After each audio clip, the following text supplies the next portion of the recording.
믿음이라는 것은 무엇입니까? 믿음은 삶을 변화시키는 능력이 되는 것입니다. 하나님을 신뢰하는 만큼, 하나님을 믿는 만큼 믿음은 삶을 변화시키는 능력이라 했으니 우리의 삶 또한 변화가 되어져야 된다는 것입니다. 참된 믿음이라는 것은 순종과 용기, 그리고 나중에 우리가 받게 될 하늘의 상급을 바라보는 태도에서 나타나는 것이 바로 참된 믿음이라는 것을 기억해야 됩니다. 오늘 우리는 믿음의 자세를 바로 세우라 라는 이 제목으로 함께 말씀을 나누려고 합니다. 성경에 나타나 있는 많은 믿음의 사람들이 어떤 믿음으로 삶을 살아갔고 또 오늘 우리 신앙생활에 어떻게 그런 모습들을 적용할 수 있을지를 우리가 짧게 한번 살펴보려고 합니다. 먼저 우리가 세워야 할 믿음의 참된 자세가 무엇이냐? 바로 순종입니다. 우리가 오늘 읽은 히브리서 11장 말씀은 믿음장이라고 불리우는 장입니다. 히브리서 11장에 등장하는 많은 믿음의 위대한 영웅들은 모두 한결같이 하나님의 말씀에 순종하는 사람이었다라는 것입니다.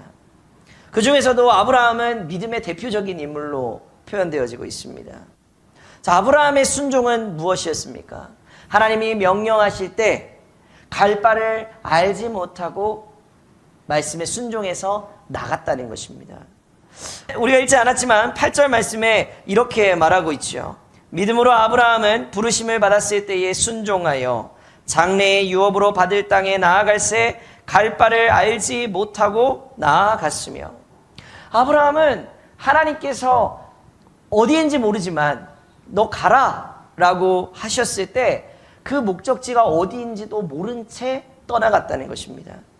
아브라함이 순종할 수 있었던 이유는 무엇일까요?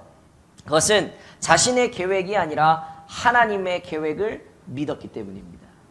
자신의 계획을 믿었다면, 하나님의 계획보다 자신의 계획을 먼저 더 우선시했다면 말씀에 순종하지 못했을 것입니다. 눈앞의 현실보다 하나님이 얼마나 신실하신가를 더 믿었기 때문에 눈앞에 보이는 것보다 하나님의 말씀을 쫓아 순종하며 그 길을 떠나갈 수 있었다는 것입니다. 오늘 우리는 어떻습니까? 하나님의 뜻을 우리도 분명히 압니다.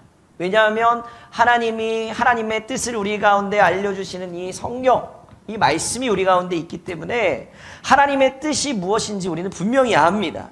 그럼에도 불구하고 우리가 이 하나님의 말씀에 순종하지 않는 경우가 너무나 많습니다. 주일 성수, 헌금, 전도, 또 명령하신 용서, 이런 여러 가지 것들, 명백한 하나님의 명령이 우리 가운데 있지만 우리는 어떻게 할까요? 나중에 하겠습니다. 우리 미루고 있는 거예요. 또 믿음도 하나님이 우리 가운데 이렇게 믿으라 라고 명확하게 성경을 통해서 말씀하고 말씀을 통해서 우리 가운데 말씀하시는데 우리는 뭐라고 말하고 있냐면요, 내 스타일대로 믿겠습니다, 제 방법대로 믿겠습니다 라고 말합니다. 나의 방식대로 신앙생활을 하는 거예요. 그러나 성경은 이렇게 경고합니다. 너희는 너희의 방식이 아니라 하나님의 방식을 따르라. 순종은 선택이 아니라 필수라는 것입니다. 하나님의 방법이 나에게 있어서 가장 좋은 방법이다라는 것을 믿을 때, 또 확신을 가질 때 우리는 하나님의 말씀에 순종할 수 있게 되는 것입니다. 이것은 머리로 믿는 게 아니라 하나님의 말씀이 우리 가운데 임할 때 전적으로 아멘으로 화답할 때 일어나는 것입니다. 믿음은 반드시 이렇게 행동으로 나타나야만 되는 것입니다. 아브라함처럼 순종하는 믿음의 자세를 가지는 저 여러분 모두가 되시기를 주님의 이름으로 축복합니다. 하버드대에서 지질학 박사를 받은 커트 와이즈라는 분이 있습니다. 이분은 창조론을 믿는 학자였어요. 진화론을 공부하면서 창조론과 갈등을 느낍니다. 배치되는 게 너무 많은 거예요. 그래서 한 번은 성경에서 진화론과 반대되는 이야기들을 한번 다 없애봐야 되겠다라고 생각해서 이제 조금씩 지워봅니다. 결과적으로 어떤 일이 일어나게 됐을까요? 성경에 남는 게 하나도 없었다라는 것입니다. 고민 끝에 이 커트 와이즈가 이렇게 고백합니다. 모든 과학적 증거가 창조론이 틀렸다고 해도 나는 여전히 하나님의 말씀을 믿는다. 커트 와이즈는 나는 하나님의 말씀에 순종하기로 결정했다. 내가 서 있어야 할 곳은 하나님의 말씀 위다 라고 고백했습니다. 우리도 이런 믿음이 필요한 거예요. 하나님의 말씀을 더욱 신뢰하는 믿음의 자세. 세상은 틀렸다, 다르다라고 이야기하지만 우리는 아니다, 맞다, 하나님의 말씀 위에 나도 바로 선 삶을 살아가야 되겠다. 그런 믿음의 자세가 우리 가운데 필요하다라는 것입니다. 자, 두 번째로 우리가 세워가야 할 믿음의 자세가 무엇이냐? 바로 용기입니다. 세상이 아니다라고 말할 때 아니다, 성경에서 이렇게 이야기하고 있기 때문에 이것이 맞다라고 이야기할 수 있을 때에는 용기가 필요한 것입니다. 이것은 믿음 때문에 핍박과 두려움을 이겨내는 용기를 말하는 것입니다. 순종이 믿음의 시작이라면 용기는 믿음의 실천이 되는 것입니다. 믿음에는 용기가 필요합니다. 자, 다윗과 사울 왕에게 차이점이 있었다면 그 차이점이 바로 믿음의 용기였습니다. 사울 왕은 사람들의 눈치를 보면서 하나님의 말씀을 따르지 않았습니다. 그러나 다윗은 어떤 순간에도 하나님의 말씀을 따르고자 하는 믿음의 용기를 가졌습니다. 다윗의 믿음의 용기가 어땠는가? 시편 23편 4절 말씀에 보면 다윗이 지은 시 가운데 잘 기록되어져 있습니다. 내가 사망의 음침한 골짜기로 다닐지라도 해를 두려워하지 않을 것은 주께서 나와 함께 하심이라. 주의 지팡이와 막대기가 나를 안위하시나이다. 진정한 믿음은 용기를 동반합니다. 믿음으로 살아갈 때 찾아오는 세상의 핍박을 두려워하지 않고 우리는 하나님의 뜻을 온전히 따르는 사람이 되어야 됩니다. 히브리서 11장에는 믿음 때문에 박해받은 사람들의 이야기도 기록되어져 있습니다. 믿음 때문에 돌을 맞기도 했습니다. 칼로 베이기도 했습니다. 또 감옥에 갇히기도 했습니다. 그러나 모든 믿음의 선진들은 용기를 가지고 있었음을 우리 기억해야 됩니다. 그들의 용기가 있었기 때문에 오늘 우리에게도 신앙이 전수될 수 있었다는 것을 여러분 기억하셔야 돼요. 오늘 우리 어떻습니까? 우리도 이런 용기가 우리에게 있을까요? 1956년 미국의 젊은 선교사였던 짐 엘리엇과 동료 5명은 남미 에콰도르에서 원주민들에게 복음을 전합니다. 그런데 그곳에서 창에 찔려 순교합니다. 이 소식을 들은 미국 언론들이 이렇게 비난했습니다. 이 무슨 낭비인가? 그게 기사의 제목이었어요. 세상은 복음을 전한 사람들 어리석다라고 비난했지만 이들은 영원한 생명을 위해서 자신들의 목숨을 바쳤던 것입니다. 이후에 짐 엘리엇의 일기가 발견됐는데 짐 엘리엇의 일기에 이렇게 써 있었어요. 영원한 것을 위해 영원하지 않은 것을 버리는 사람을 어리석다고 하지 마라. 이후에 그 아내 엘리자벳도 선교팀을 꾸립니다. 그리고 남편이 죽은 그 부족을 다시 찾아갑니다. 어떻게 보면 어리석죠. 남편도 죽었는데 자기도 죽을지 모르잖아요. 그러나 찾아갑니다. 어떻게 됐을까요? 결국 그 부족 전체가 복음을 받아들이게 됐다는 것입니다. 믿음의 용기가 있었기 때문에 결국 세상을 압도할 수 있었고 하나님의 영광을 그들의 믿음으로 세상 가운데 드러낼 수 있었다는 것입니다. 우리가 믿음대로 살아가면 세상이 우리를 향하여서 어리석다라고 말할 수 있습니다. 그러나 아닙니다. 우리 가진 믿음이 오히려 세상을 압도할 수 있도록 우리는 그런 상황 가운데에서도 더 당당하게 믿음의 세상 가운데 드러내는 우리가 되어야 될 줄로 믿습니다.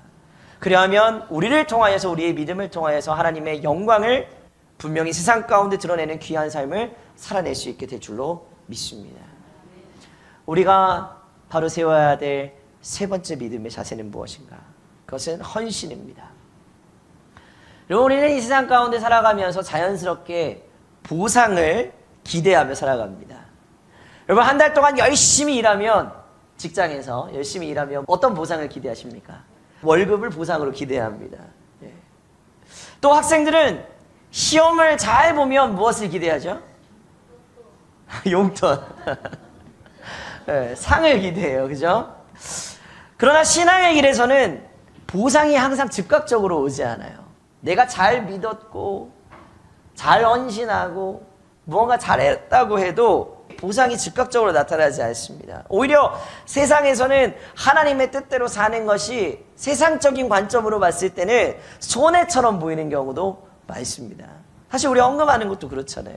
내가 열심히 일해서 보상으로 한 달 생활비를 받았는데 그중에 10분의 1 또 감사, 주일 뭐 여러 가지 헌금을 하나님 앞에 올려드리는데 이거 더 있으면 내가 더 맛있는 거 사 먹을 수 있고 손해보는 것처럼 느껴집니다. 그런데 오늘 우리가 6절 말씀에 뭐라고 말씀하고 있습니까?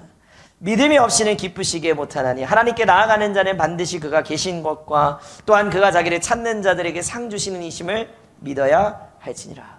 성경에서 분명히 말하고 있습니다. 지금은 내가 세상에서 살아갈 때 믿음대로 행하는 것이 손해보는 것처럼 여겨지지만 하나님은 신실하셔서 반드시 상을 주시는 분이시라는 것을 기억해야 된다는 것입니다. 그런데 우리가 생각하는 이 상은 세상적인 보상과는 전혀 다릅니다. 믿음의 사람들은 이 땅의 성공이 아니라 하늘의 상급을 바라보면서 살았다는 것입니다. 세상의 기준으로 보면 어리석어 보이지만 하늘의 상급을 바라봤기 때문에 손해를 기꺼이 감수했다는 것입니다. 자, 아브라함을 생각해 볼까요? 아브라함이 하나님의 명령을 받아 떠나야 했던 그 하란, 부유한 도시였습니다. 그 부유한 도시를 떠나서 알지 못하는 곳으로 갔다는 거예요. 모세는 어떻습니까? 애굽의 왕자였습니다. 애굽의 왕자가 될 수 있었지만 떠났습니다. 하나님의 백성이 되기로 했습니다. 초대교회 성도들은 어땠습니까? 믿음을 지키기 위해서 핍박을 감수했다는 것입니다. 이들의 공통점은 무엇일까요? 영원한 상을 바라봤다는 것입니다. 히브리서 11장 16절 말씀 보시면 그들이 이제는 더 나은 모양을 사모하니 곧 하늘에 있는 것이라. 이러므로 하나님이 그들의 하나님이라 일컬음을 받으심을 부끄러워하지 아니하시고 그들을 위하여 한 성을 예비하셨느니라. 믿음의 삶은 일시적인 고난과 희생을 감수하는 겁니다. 여러분, 우리가 이 세상 살아갈 때 고난이 옵니다. 어려움이 옵니다. 그러나 이것은 영원하지 않습니다. 일시적인 거예요. 우리가 믿음 때문에 받는 이 고난과 희생을 하나님은 그냥 내버려 두지 않으십니다. 반드시 하늘의 상급을 준비하신다는 것입니다. 많은 성도들이 믿음의 길을 걸으면서도 여전히 세상적인 보상에 집중합니다. 하나님을 믿으면 물질적인 축복을 많이 받아야 된다. 신앙생활 잘하면 내 삶이 편해져야 된다. 그런데 성경은 그렇게 절대 말하지 않습니다. 여러분, 성경을 한번 찾아보세요. 오히려 뭐라고 말하고 있냐면 이 땅의 보상보다 영원한 보상이 더 중요하다고 이야기합니다. 사람들은 이 땅의 보상을 바라보지만 믿음의 사람들은 영원한 상급을 바라봐야 된다는 것입니다. 우리는 이 땅의 성공과 만족이 아니라 영원한 하나님의 나라를 위하여서 우리는 헌신해야 될 줄로 믿습니다. 다시 한번 결단하시기를 부탁을 드립니다. 먼저는 헌신을 두려워하지 않기를 결단하게 되기를 소망합니다. 두 번째는 이 땅의 보상이 아니라 영원한 상급을 바라보게 되기를 소망합니다. 세 번째로는 천국에서 하나님께 인정받는 삶을 살아가시기를 부탁을 드립니다. 오늘 우리가 가지고 있는 우리의 믿음이 세상을 압도할 수 있는 힘이 되어지기를 소망합니다. 히브리서 12장 2절에서 말합니다. 믿음의 주요 또 온전케 하시는 이인 예수를 바라보자. 저는 그 앞에 있는 즐거움을 위하여 십자가를 참으사 부끄러움을 개의치 아니하시더니 하나님 보좌 우편에 앉으셨느니라. 이미 세상 가운데에서 믿음으로 모든 것을 이기신 예수 그리스도를 바라보며 믿음으로 우리는 나아가야 될 줄로 믿습니다. 믿음의 삶은 단순히 주일에 교회에 나와서 이 자리에 앉아서만 모이는 것이 믿음이 아닙니다. 교회 안에서만 머무는 것이 믿음의 삶이 아닙니다. 세상 가운데 예수님께서 말씀하신 것처럼 빛과 소금의 역할을 감당해서 하나님 나라의 가치가 무엇인지를 세상 가운데 실천하며 살아가야 되는 것입니다. 직장에서, 가정에서, 학교에서, 모든 관계 가운데에서 우리의 믿음이 반드시 드러나야 되는 것입니다. 믿음은 우리에게 도전과 희생을 요구합니다. 그러나 그 끝에는 실패가 있지 않습니다. 하나님의 놀라운 영광과 하나님의 상급이 분명히 기다리고 있음을 우리는 기억해야 됩니다. 세상이 감당할 수 없는 믿음의 용사로 이번 한 주간 우리가 살아가게 되기를 소망합니다. 믿음으로 나아갈 때 하나님께서 우리의 삶을 통해서 하나님 영광 받으실 줄로 믿습니다. 여러분, 세상이 우리를 조롱하고 핍박하고 우리 가운데 어리석다 말하지만 여러분, 아닙니다. 믿음으로 우리는 분명히 세상을 압도할 수 있습니다. 그 믿음의 길을 끝까지 걸어가며 하나님께서 예비하신 영원한 상급을 바라볼 수 있는 저와 여러분 모두가 되시기를 주님의 이름으로 간절히 축복합니다. 기도하겠습니다.